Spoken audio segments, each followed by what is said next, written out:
How's it going, everybody?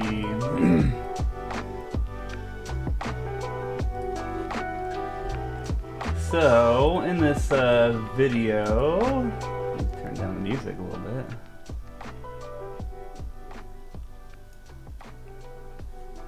In this video, I haven't streamed actually in like 2 weeks or so.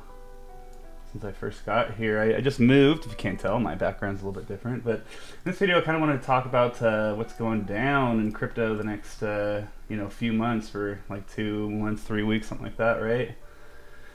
Into it before the 2021 is over. So I kind of want to give my thoughts on all of that jazz. Let me just tweet this. Wait. I am live. Talking. I was gonna make something up. I can't think of anything funny. Talking Raggedy Ann dolls.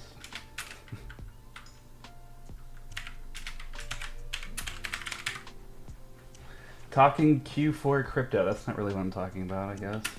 Moon mission. Much wow. Okay, so sorry, I'm tweeting the link to this. Hey, what's up? Know your crypto. Okay, let's see. Twitter twatter. Oh, sweet. I rarely promote these tweets or these videos. Yeah, kind of wanted to go over my thoughts on. Oh, by the way, I'm drinking a beer called Steady Orbit today. It's an IPA. They're gonna have space in it, so why not? But oh, pretty good too. So yeah. So I just want to talk about what I think is. What are we already? A few minutes in? 2.5 minutes. I haven't started yet. I just want to talk about what I think is going on in Q4 and kind of where we're going. And by the way, I'm not saying that I believe this is going to happen, but it could be a little late. I don't know. With what's going on in 2020, we've been dealing with 2020 for a couple of years now. That's kind of threw some wrenches into things, right? Then you have China creating their own crypto, and there's just like some things going on that wasn't happening years ago, but yeah, I've gone over this before, but I mean, just kind of briefly go over. I won't go over the first few pumps. I think really 2011 was when the first there's a lot of big pumps before that, but what we're gonna do is essentially wait. Oh, here we go. I found this rainbow chart. If any of you are unfamiliar with this rainbow chart, essentially, this music is so loud in my ears. I wonder if you guys hear it that loud.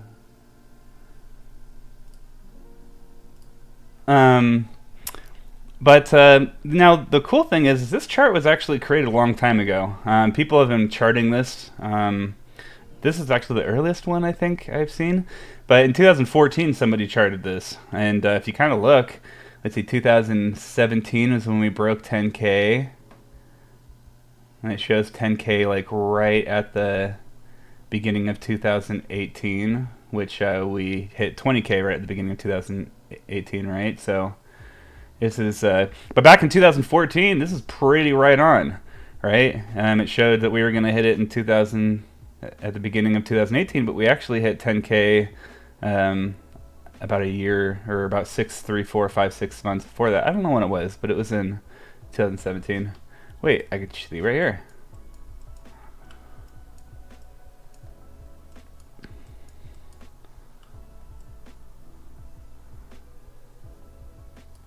We hit 10K November 17th. So it was actually really pretty right on. We hit 10K right at December 17th, and back in 2014, right, they thought the 10K would be right at the end. So it was created in 2014, this chart. It's actually accurate within a couple of months, right? But anyways, this chart's been pretty famous, and you kind of see it all over. You can type in, if you want to look for this up, type in Bitcoin 2021 rainbow chart. I'm sure you'll find a bunch of them.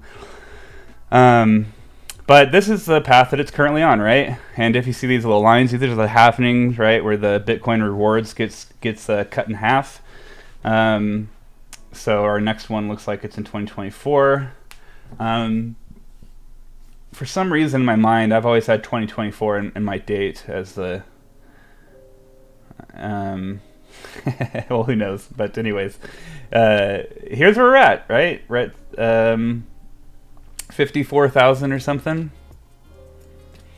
And we're kind of on track for this, right? But even if right now, if we see, the very top of this, very top's 166. That's why if you see anybody comparing, oh man, how am I going to do this? Let's see, little favorites, likes probably. If you see anybody comparing Bitcoin prices, they normally range between 100K and like 300 or 400K. And a lot of people will say it's priced in. Dang, I should probably go over my Twitter. This is so funny. Watch this. Making your first trade. Oh shit, that's funny. Alright, where is this? I just saw recent and I liked it. I'm on Twitter way too much, so it could have been a million years ago. Come on, show me the prediction, people. Oh, look at this statue, by the way. That's like the dopest freaking statue ever. Hungary ended up revealing Satoshi in honor of Satoshi, right? Anyways, I can't find it, but you'll see. I think the biggest is Citibank. Top Bitcoin 2021 predictions. Gosh. Come on, someone make an infographic. Make it easy for me.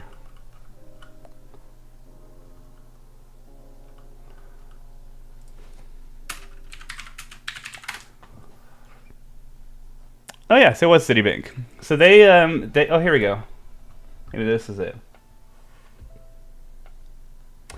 Anyways, you'll see ranges between 100K and like 300-400K. But a lot of it has to do with this this rainbow chart that was actually created by somebody who also came up with a kind of a mentality of the price. It's priced in, right? So the math kind of makes it where this chart will continue upward, and because of the halving and all this sort of stuff, and because of what's going on right now with 2020, it might be accelerated. It might be, who knows what's going to happen. But yeah.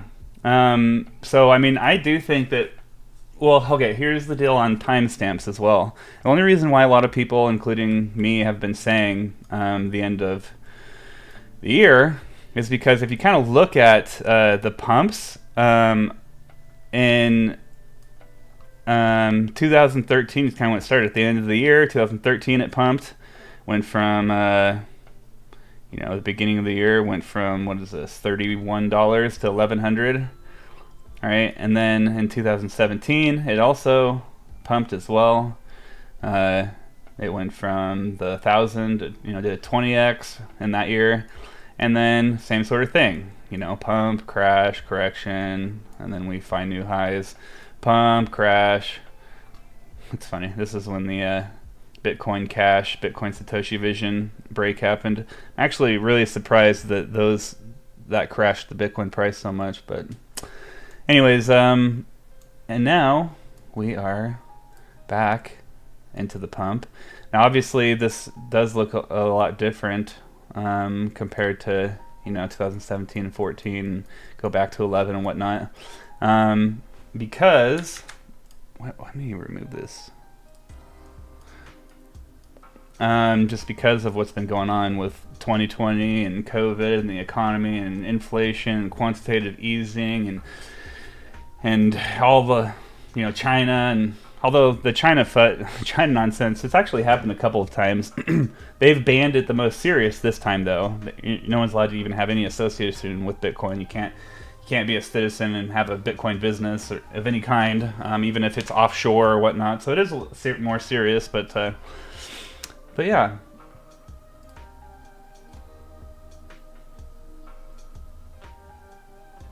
I look like the type of guy to kiss a pineapple and then fall asleep on a ladder. I have no idea what that means. But yeah, so I do think that we're gonna see another, big pump. It's not like this is a huge pump right here, because we were already right here. So really, we've just gone a, 2.5x, or not even that, right, from its all-time high back here. So who knows what we'll end up seeing, but what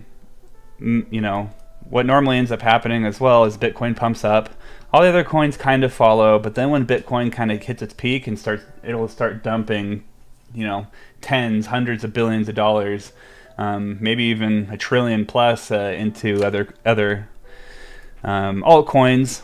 And last time in 2017, the altcoin market really pumped like crazy for like 3 weeks, 4 weeks, 2 months, maybe at most. Wasn't that long though. So, who knows what will end up happening. But obviously, I'm a huge, holder in Luxo. Anyone who pretty much knows me knows that. And I get asked all the time what Luxo could end up being at. And let's kind of talk about that, I guess. A lot of people just kind of don't understand market cap. They look at a price of a coin, right? This is $1.15. If this got to be the price of Bitcoin, could you imagine? It's not like you can't like 50,000x this coin, because you're gonna have to 50,000x the market cap or whatever. You know what I mean? So how high? I think how high Luxo could go is dependent on how high Bitcoin goes. Bitcoin's hit that $1 trillion market cap again, so who knows? If it gets up to 2, 3, 4, 5 trillion, it could end up doing that this cycle. And also, it might not even perform. This cycle might not perform the same way as it has before, just because of the fact that the more established a market is, the less these crazy swings happen, and so. It may slowly raise up to 100K or hit up to 100K, then crash back down to 20, and then slowly back up in a much quicker pace than it has these times before. So I'm not really sure when timing, anything like that. I'm just kind of going off of past experiences of what's happened before. But if we look at Luxo,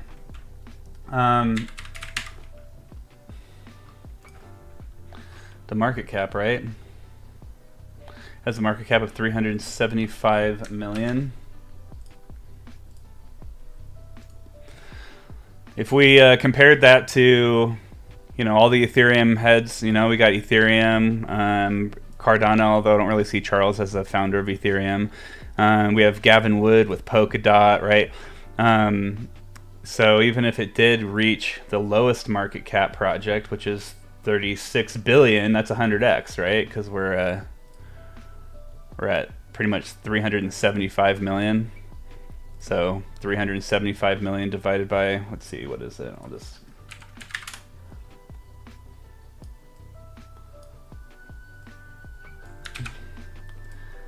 wait, where are we going? Polkadot.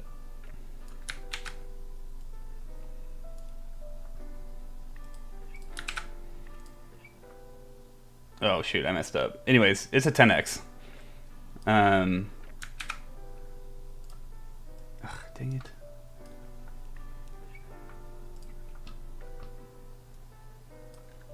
Uh, 100, I mean. Sorry, my bad. What am I doing? 375. Pew. Pew.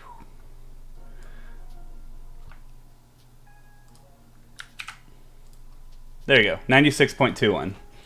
So all I did was how many times is 375 million? Obviously fit into freaking Polkadot, and we're at that 100x. So one of the reasons why I'm really confident in saying that that Luxo is going to go 100x is because of the fact that every single other competitor, well, there's many reasons, but when it comes to tokenomics, it can go 100x before it even reaches Polkadot's market cap. Now, Polkadot's at 36 billion. Double that, almost, is Cardano at 70, right? And then we have Ethereum at 409. So I guess... now this is from current pricing, right? So if Bitcoin ends up going up to 100K, that's 2 trillion, which would mean what? Maybe Ethereum, if they launch 2.0, ETH 2.0 during that time as well, this could hit 1 trillion, which means Cardano could hit 250 billion or 150 or 200, This is still, it's funny, I've always been, for many years, I've been a holder of Cardano, and I think right now is the testing time, right? To see, is it going to crash? Is it going to perform? Are they going to create the tools? Are they going to find are they going to have people to build off those tools? We'll see what happens. But yeah, Polkadot, this is a more solid project in my opinion than Cardano. But then you have also, garbage projects like Binance Coin, right? And Shiba, holy crap, it's already up there. At a $13 billion market cap. It's crazy, right? Uniswap, Uniswap is a bomb coin. Sorry, I didn't mean to. I said that wrong. But yeah, dang, there's been a lot of position changing. Does anyone, by the way, play Axie Infinity? If anyone plays that game and messes with it, you should tell me how you like it. Maybe I'll do a video where I actually start messing around with it. But this is an actual NFT project that's actually working. It's kind of cool. But anyways, sorry, I keep getting off track. But yeah, so Luxo, I can just see it being...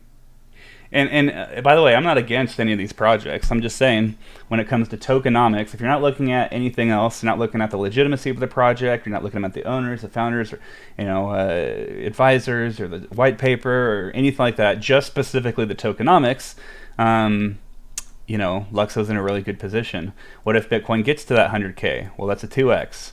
What if Ethereum gets to that 10K? Everyone's like, 10K Ethereum? Well, that's a 3x. Cardano, $10, as everyone keeps saying, 5x, right? XRP, $10, 10x. I've heard $300-400 price, 10-15. You know what I mean? Dogecoin to $1, 4x, right? So when it comes to tokenomics, Luxo could hit 1,000, could hit 300, could hit, who knows?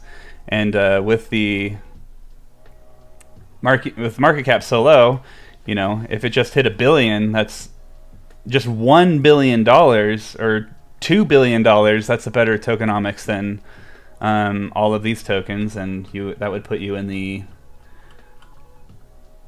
top 70, right? So do you think? Yeah. Also, it's kind of hard to talk about Luxo too because of NFTs. NFTs, there's just so much crazy unreasoned value and all this crap when it comes to NFTs. But they've been building an NFT platform way before NFTs were even popular. In fact, not many people know this, but if you've been around for a few years, NFTs have been around forever. I think 2014 was the first NFT project. Let's see, it was called, oh wait, hold on, let me see if I can guess. Ethereum World, or, oh man, what is it? It's going to bother me now. It was like a virtual world, I believe, with Ethereum. First NFT project ever. 2015. Ethereum. That was pretty close. And then in 2017,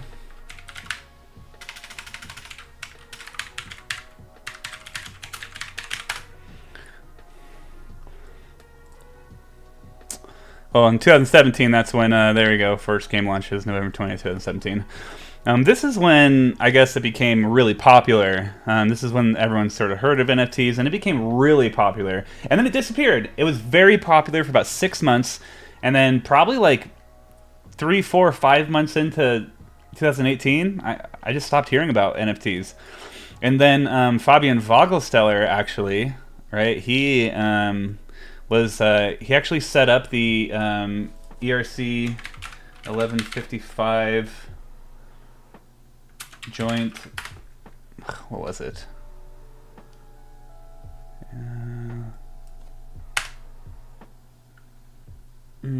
Group. I don't know how to keyword it.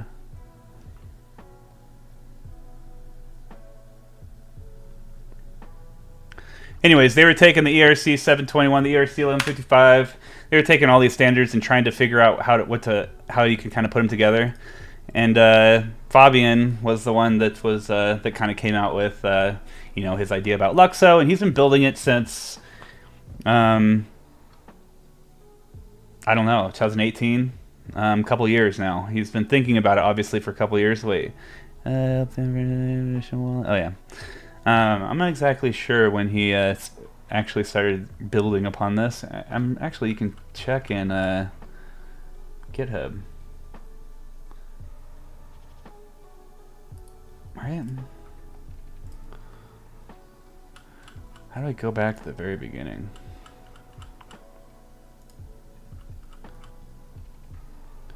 July 6, 2018. I mean, that's when it was just updated. It's not saying when it got created either. So it's at least been around since 2018. But it's kind of funny because what NFTs have kind of turned into has kind of gone crazy. But Fabian's been building this. What if Polkadot goes from 10x? It's not too crazy for Luxo to go to that 1000x. Sorry, I'm so all over the place. But now that you got me thinking about tokenomics for a second, I did want to bring up one thing, and that is the available supply. Let's see, past RCIO. Just because right now, currently, there's 15,000 Luxo that's distributed. But there will eventually be 100 million, or sorry, not 1,000, a million, 15 million. There's going to be 100 million, and they say there might be around 35 million at token launch. So a lot of people are afraid of the price cutting in half right when they launch it.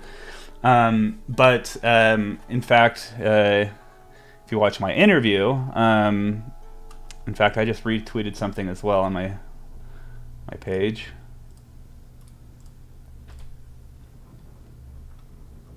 Profile. It was actually alt anonymous, but if you click this video, it actually takes you right to the timestamp as well, where Fabian actually ends up talking about the releasing of tokens, and essentially he's saying like, hey, maybe there might only be 60 million ever launched. He doesn't know, but what he does know is it takes money to give these tokens to people like Nike and Chanel and these people to help build brands and stuff like that. So he's just keeping it to build the brand. Now it's kind of interesting as well because when you talk to him, when you listen to him talk, Fabian, it seems like he doesn't really give a crap about any of this tokenomic nonsense distribution. He's just like, I just want to build a product that has value, and you need money to do that. So we didn't sell all the tokens, but we're going to keep some. We might burn some later. We'll just see what ends up happening. But obviously he wants his product to succeed, and I'm not too worried about the releasing of tokens. So who knows what will end up happening, but yeah, we may eventually see a cap of 60 million, or so, right? So these tokens aren't given to people who are going to dump and sell. These tokens are given to people who are going to help build, right?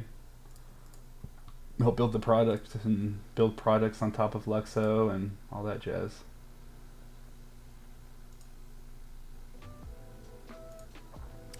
So yeah, and then there is no real. Everyone keeps telling me Q4 is when it's being launched, and I don't think there actually has been an announcement. I have seen a pretty legit, or sorry, a real looking like, hey, in Q4 of 2021. But I mean, it doesn't really matter when everything is said and done. Just go to their GitHub. This is where you're going to find the best. By the way,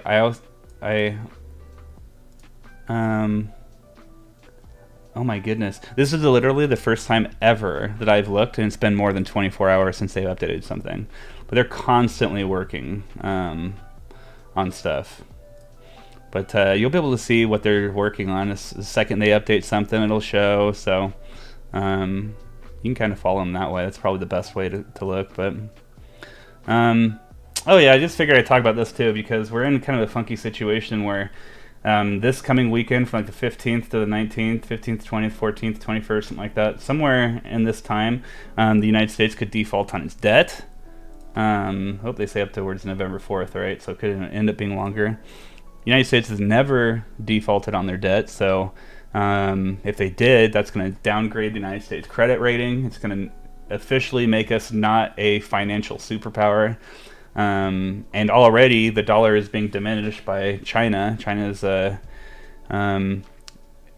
dollar was the standard, right, since 1943, was it 1942, from the Bretton Woods Agreement, and then technically 1971 Richard Nixon took that away with removing the gold standard. But the dollar has always been pretty much the standard, and China recently came in and was like, nope, we're going to start. And by the way, something else that a lot of people don't know is the United States economy is actually backed by oil. That's one of the big commodities. So back in 1943, I think it was actually like a few months before the war ended, which is also kind of surreal, right? One of the biggest financial agreements in our nation took place before the war ended. They got together, a bunch of these nations, right? And then the war ended. Anyways, but yeah, so who knows what's going on with that, I guess, but they could end up defaulting, and I don't think they will. I don't think they're going to default on the debt, but they're at the debt ceiling, meaning we're not allowed, the United States isn't allowed to borrow any more money. So unless Congress allows us to do it, or if Congress doesn't, there are other ways, right? If you type in a like $1 trillion coin, I'm sure you've seen this pop up on your feed, but yeah, the United States could essentially create a $1 trillion coin, and then digitalize the actual funds and keep it stored somewhere, right? And that way, the United States, or the president actually has power to do that, so he doesn't need Congress. So there are options of things that can be done, but I don't know. And then there's also something else huge going on in China. I'm sure you guys heard about this, is the Evergrande real estate crisis. Evergrande is the second largest real estate company in China, and they are about to default on its debt. I think it's like the 15th. There we go. So they owe $229 million on the 15th, and then another $400 on November 8th. So during these next 1, 2, 3, 4 weeks, right, there's going to be a lot of stuff not going on or going on when it comes to inserting large amounts of money into the markets, right? Now, if this ends up going in debt, because the rumor is that this company, the China Evergrande Group, is about $500 billion in debt. So if they default on their debt, that'll be huge. And they also employ, I'm not sure if it says it in this article, but if you look at everything that they employ, it's like in the multi-trillions, because they have contractors and subcontractors. This is just how much this one company is worth. But they have, I don't even know, geez, what's the, they have tens of thousands, hundreds of thousands? How many people work for Evergrande? So just Evergrande itself has 123,000 employees. But then there's, like I said, these are just the employees for the company.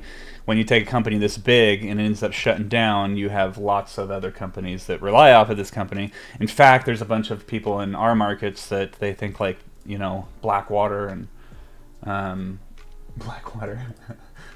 Oh my gosh. Is that a? I'm pretty sure this is a. Oh no, I thought it was a small town.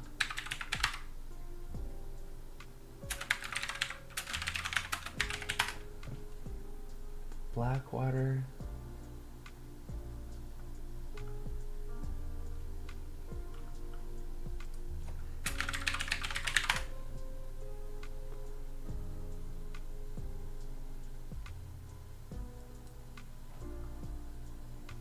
Dang. For some reason I can't find it. Anyways, BlackRock is what I meant to say. They're allegedly like heavily invested in it, and if you don't know who BlackRock is, they like they're like one of the largest financial groups in the world as well, and they're not that new. BlackRock. If you guys want to go down a conspiracy rabbit hole, check out this company. Let's see. Founded, it says 1988, but they didn't actually start getting their money until like the late 90s, early 2000s, maybe early 2000s, I think. But yeah, they hold $9.4 trillion in assets, and they're on Democrats, Republicans, doesn't matter who you are, they fund it. So like they just fund the presidency. They help with the United States books and finances and stuff like that. It's kind of crazy. But anyways, they might be super. There's rumor that they're super into invested into Evergrande. So who knows what will end up happening? But yeah, and I guess I wanted to stop or kind of end, I guess, talking about a couple of. Some people are saying that the regular markets will crash hard in October. If that's how you think the crypto will be dragged into it, or the opposite would happen and Bitcoin would benefit. So far, the financial markets kind of run together.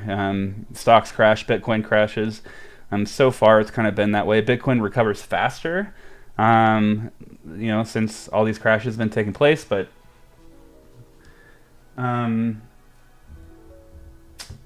yeah, so far it's not been the case. You would think that Bitcoin would go up, right? Because it's a store of value, but even like gold and silver hasn't gone up like crazy. So I don't know.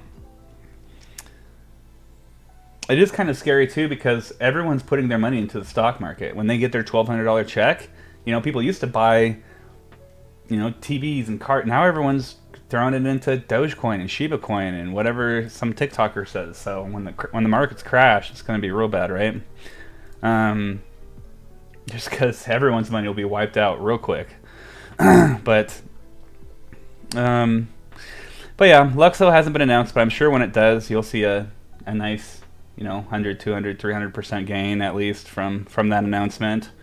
And then following up into the launch, it could be up even more, But yeah, these are the advisors. I guess the reason why I want to show you this is just because Dematerialized, in case you guys don't know, is a company. It's like the #1 digital fashion company right now. It's actually owned by Marjorie Hernandez, which is Fabian Valgestiller's wife. And the only reason why I'm bringing that up is because Dematerialized is for sure going to be on the Luxo network. Like, there's nobody like wondering that. So we have like Karl Lagerfeld. He's the Fendi guy. Tommy Hilfiger, Chanel, Fendi, right? So we already know that there are already things happening with Chanel when it comes to Dematerialized, which is going to be run under Luxo, and as you see, he's an advisor. So a lot of people, will ask, are these advisors actually going to be doing something? And obviously they can't, Fabian or Marjorie, I guess now they can say Chanel, but they kind of got to keep their dealings kind of, hush-hush until they're actually announced. But since we're already working with Chanel, and Dematerialized is about to launch a shoe, and they've actually been working on this for a while. Here's just some tweets from way back when. What's this? 2019. So they've already been working on the RF tags, right? That will eventually. Oh crap! I got rid of. I had another alt anonymous thing up for March. But anyways, so they're going to be putting, the another layer of security, the RF tag in the shoe. There'll be a digital copy, and then it'll eventually have a physical copy. So crypto kicks is already a thing with Nike. So yeah, and I'm going to make a video talking about the benefits of NFTs. Because right now it's pretty much just art, and the art aspect is really cool. Even though they're just going crazy off of it, and there's just and even though the art scene itself is really, really corrupt, very, very, very corrupt. I would say. Yeah, go down a rabbit hole and type in art. What would you type in? How the art scene works, scandal. I don't know. But there's all the art's pretty much owned by a select few companies, and anyways. But yeah. Oh,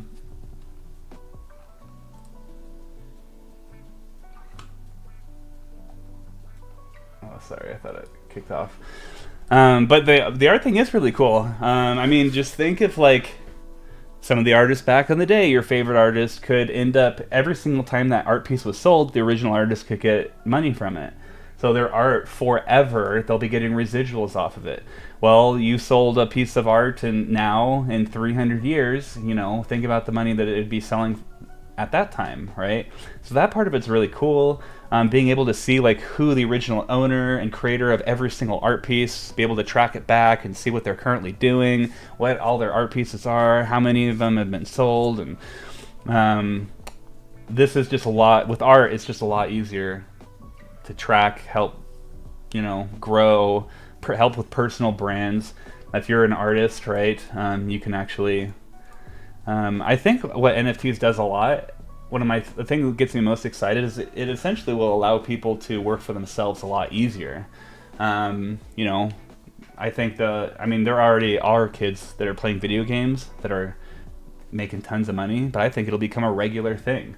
The people that, spend all day, every day just playing Fortnite or Apex or, whatever game it is, well, now they can get their cool little shields, their cool gun skins or whatever, and now they can actually sell that on a marketplace.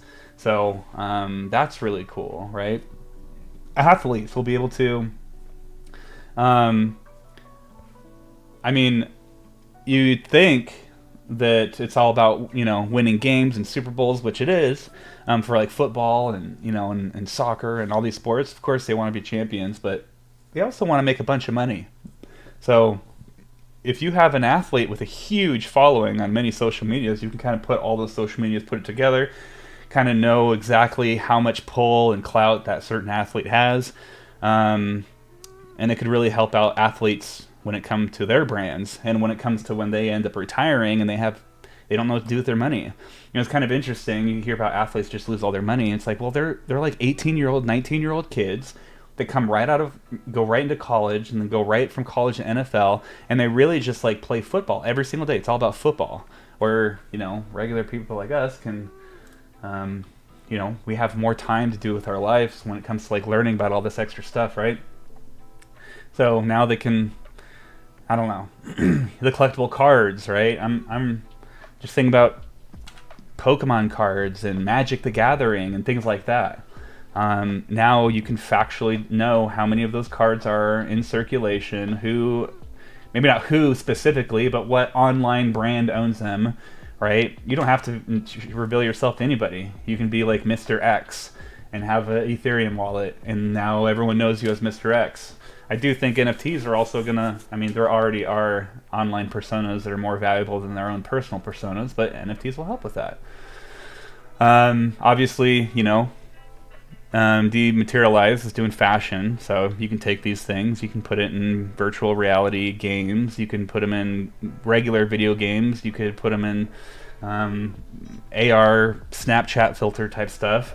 You can sell a real physical one of these things and have a digital attachment to it. It's eventually, pretty much everything will have a digital NFT for the most part attached to it. So you'll be able to access a secondary market. Like, how is that not humongous for brands and designers, right? And obviously, like, you can't do a lot of this stuff without universal profiles, which is what Luxo is creating, right? I mean, real estate. I mean, being able to attach your property to an actual NFT, make it way easier.